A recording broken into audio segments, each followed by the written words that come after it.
The Dragonets of Destiny. A group of 5 dragonets prophesies to end the War of Salming Succession, crown a queen from among the 3 warring Salming sisters, and bring peace to the continent of Photopea. The dragonets managed to end the war, except the dragon whom they chose to become queen wasn't one of the 3 sisters. They weren't a royal at all, or even a lesser noble. It was a leader of a group of brigands, of criminals called the Outlaws. Though the Dragonets of Destiny were supposed to have a Skywing, there was none. Instead, there was a Rainwing, the laziest of all tribes, in the place of a noble Skywing. From this, there have been doubts voiced over whether these Dragonets of Destiny are the same ones from the prophecy, and I've even been hearing reports of them wreaking havoc across Photopea, when they're supposed to be bringing peace to it. Could it be possible that these so-called saviors are really criminals? Today, we are going to be looking into all the crimes committed by the Dragonets of Destiny as they rampage their way across the continent of Photopea. Before we get started, if you are new to this channel, please think about subscribing. I regularly post animal fiction content, so you'll never be bored. And to my current subscribers, thank you so much for supporting me. I wouldn't have gotten here without y'all. And I want to quickly note that this will not cover all the dragons whom the Dragonets of Destiny have killed. Most of them were killed in battle, in the arena, or in self-defense, so regrettably, we cannot charge them with any crime, no circumstances. We also do not know of all their crimes, but that does not mean that there aren't a lot of crimes that they have committed by any means. In addition, in war, attempting to escape from prison as a captured prisoner of war is not considered a crime and one cannot be punished for it, though they can be assigned increased duties, be confined, or lose certain privileges. Except, the Dragonets of Destiny are not members of any military force. They are civilians and do not count as combatants, and thus do not count as prisoners of war. Because of that, I will be charging them like civilians in those circumstances. Every time the Dragonets break out of the custody of a governmental force, they will be charged. But if they are kidnapped by dragons who are not a member of any government, like a random Nightwing for instance, they will not be charged with any crime. Now, without further ado, let's go into the crimes that the Dragonets of Destiny have committed. First of all, the Dragonets of Destiny were raised by the Towns of Peace, a notorious organization composed of tree-hugging traitors from all tribes. The Towns of Peace may be considered a terrorist organization by some tribes, and because of that, the Dragonets could be charged as members of a terrorist organization. But let's take another look at the name, the Dragonets of Destiny. Keyword, Dragonets. They were kidnapped and brainwashed by the Talons. Thus, their connection to the Towns of Peace is not a crime. It may even be a mitigating factor, and some judges could grant them a lighter sentence because of their origins. The Dragonets of Destiny were first discovered by the noble queen of the Skywings, Scarlet, in the Sky Kingdom, after Tsunami and Clay fled the terrible Towns of Peace. She suspected that Tsunami was a spy and Clay a traitor, as he was a Mudwing spotted with a Seawing, who the Mudwings are supposed to be at war against. Queen Scarlet ordered them to come with her. However, the 2 Dragonets ran away. Seeing as Scarlet had grounds for suspicion that a crime had been committed, that being spying for Tsunami and treason from Clay, she had a reason to detain them. Since Tsunami and Clay ran away, that means they can both be charged with looting, which gives them up to 5 years in prison time. Scarlet caught up to and uncovered the hideout of the Talons of Peace. She captured all the Dragonets of Destiny, plus their guardians, minus the Seawing Webs. She took them back to her arena to face justice. Clay attempted to incite a riot amongst the prisoners by singing a rousing bar song. For that, he of course can be charged with inciting a prison riot, which carries a sentence of up to 5 years. Because of his actions, Clay and the other Dragonets of Destiny were put in isolation. However, that was not enough of a lesson for them, and they attempted to escape. Laws differ based on state, but that can net them from 5 to 15 years in prison time. During a fight in the arena, Glory, a Rainwing whom Scarlet had generously displayed in her court, attempted to murder Queen Byrne, using her hidden venom. Queen Byrne skillfully dodged it, but Scarlet was caught in the crossfire, resulting in her face being permanently scarred. Despite being a lazy Rainwing, Glory managed to commit 2 crimes in one. First is attempted regicide, which carries the death sentence. Second is injuring a reigning monarch, which in the United Kingdoms, which I presume is the territory of the United Wings, carries a merciful sentence of only 9 years nowadays. Then, the Dragonets of Destiny successfully escaped from Skywing custody, for which we are going to charge them once more. Clay and Glory pretended to be active Mudwing soldiers in order to sneak into a Mudwing camp. For that, one could charge them with perfidy. However, perfidy requires an intent to delay or destroy a war effort. Simply dressing up as a soldier does not constitute perfidy. The two were simply seeking out Clay's siblings and did not mean to inspire any dissent, and thus will not be charged with perfidy. They then fled to the Sea Kingdom, where they continued to be a nuisance, this time to a new queen.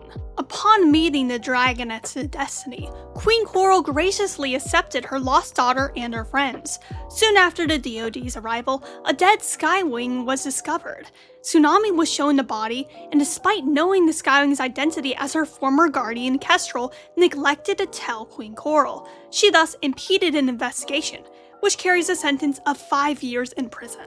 Out of fears that he could have loyalty to the tribe that he was born from, Clay was imprisoned in the DoD's cave, but was then broken free by Tsunami. Because she is the princess, she outranks the commander who told the guards to imprison Clay, and thus this does not count as escaping custody. Later, on Queen Blister's orders, the Dragonets were imprisoned once more, and they escaped once again, adding 5 years onto their sentence for escaping custody. You may wonder whether or not they can be charged for killing Whirlpool.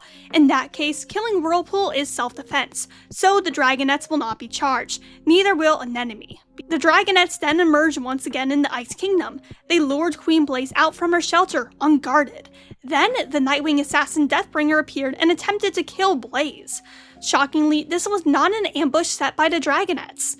It was actually just due to their incompetence in taking a queen, who is a known target to assassins, out into the middle of the wilderness. The Dragonets of Destiny fought back against the assassin, forcing him to retreat and then vanish themselves. The Dragonets then disappeared into the Rainforest, where not much is known about what they did. At some point, Glory was captured and subsequently escaped from custody on the Nightwing Island, giving her 5 more years for escaping custody. Starflight the Nightwing was reclaimed by his tribe and taken back to their island. There, he caused chaos but committed no crimes, until he took Flame and Fatespeaker to the Rainforest without the permission of Moroseer, who was their guardian. Flame and Fatespeaker willingly went with him. So for that, I give him 2 charges of interfering with custody instead of kidnapping. Since Starflight was also ordered to remain on the Nightwing Isle, he can be charged with escaping custody. The volcano on the Nightwing Isle then erupted. Glory took advantage of the chaos among the Nightwings and invaded it. She instructed her dragons to use tranquilizer darts so the Nightwings couldn't even fight back. Using tranquilizer darts might count as chemical weapons, which the use of are banned in warfare. By using a banned weapon in warfare, Glory receives a life sentence.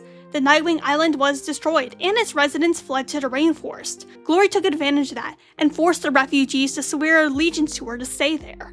The Nightwings had no other options. They had just lost their home, and Glory forced them to lose their rightful queen, Greatness as well. I cannot think of an exact charge that should be pressed upon Glory, but I'm sure there is one.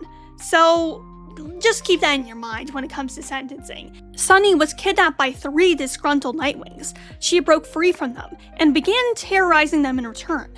She stole an animus-touched object from them after. If you take an item to escape being kidnapped or to protect yourself from other sorts of harm, then it is generally considered a justified action and not criminal theft. However, Sunny had already escaped. She was free to go but returned to steal from them. Thus, her actions were not justified. For stealing a very valuable animus-touched object, I charge her with grand theft. In the Scorpion Den, she was captured and taken to the Stronghold, where custody was handed over to Prince Smolder of the Sand Kingdom. Not long after she arrived, the fortress was attacked by Thorn, Sunny's mother and the leader of the criminal Outclaws gang. The Outclaws temporarily overpowered the fort's defenders. Prince Smolder used his brains and tricked Thorn and Sunny into going into the library.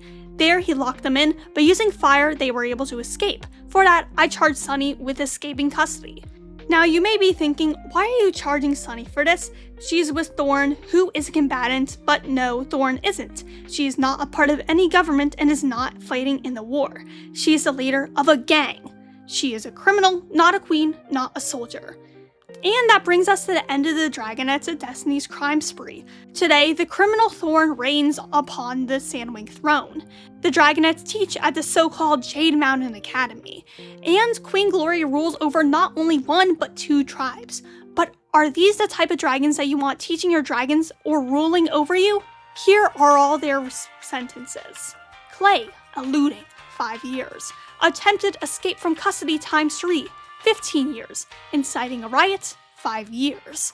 Total sentence, 25 years. Tsunami, eluding, 5 years. Attempted escape from custody, 5 years.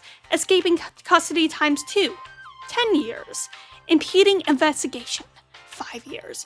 Total sentence, 25 years. Glory, attempted escape from custody, 5 years. Attempted regicide, death. Injuring a monarch, 9 years.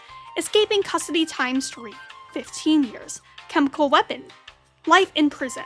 Violating sovereignty, let's just give her 30 years. Total sentence, 59 years plus life plus death. Starflight, attempted escape from custody, 5 years. Escaping custody times 2, 10 years. Interfering with custody times 2, 10 years. Total sentence, 25 years. Sunny, attempted escape from custody, 5 years. Escaping custody times 3, 15 years. Grand theft, 30 years. Total sentence, 50 years. The Dragonets of Destiny have a combined sentence of 184 years. Wretched criminals like them do not deserve the title Dragonets of Destiny. How can you create a school for peace when the only thing you do is cause pain for all the tribes? But what do you think about this sentence for those dastardly Dragonets of Destiny? Should it be even longer? Comment down below. If you like this video and believe that the Dragonets deserve a harsh sentence, feel free to subscribe. I make animal fiction videos pretty often, and your support would mean a lot to me. And to those who are already believers in the Dragonets of Destiny's criminality, thank you so much for your continued support. I wouldn't have gotten here without y'all. Peace, or rather, war, Rogan out.